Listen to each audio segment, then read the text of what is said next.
Mag-join po yung mga kababayan po natin sa mga panawagan na sa mga susunod na araw para suportahan yung pagtutuloy ng impeachment trial. Magsisimula yan sa Martes, pagdidibatihan na yan.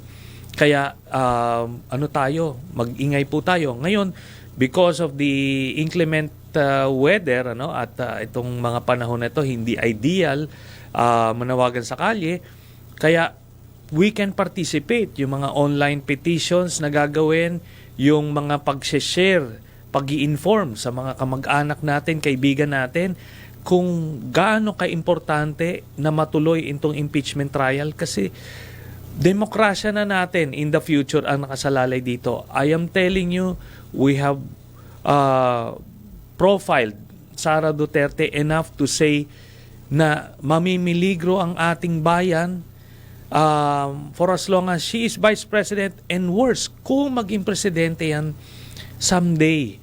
Hindi natin pwedeng babalikan itong panahon na to na pag-presidente niya at binabalahura na yung demokrasya natin. And remember, with Pulong there, gagawin niyang speaker yan. Si Baste, nakita nyo, yung pagkasanggano na yun, gagawin niyang cabinet secretary. Yun ang magiging Pilipinas. Tapos sasabihin natin, kakamo tayo ng ulo, sana pala tumindig tayo ng mga panahon na pwedeng tumindig. Ngayon na po yan. We have the time to stand for what is right. Ngayon na po yan. Yung mga justices, makakaramdam yan ng pulso ng mga kababayan natin. Yung mga may kakilala na Supreme Court Justice dyan, sabihan nyo yung saloobin nyo, kalampagin nyo, kasi binabaliwala nila yung saloobin nyo eh. With this, parang tingin lang nila is just mechanical na gagawin nila ito, mga ito. Hindi. Nasa tama tayo dito at paramdam natin na nasa tama tayo. Yun po. Yeah, because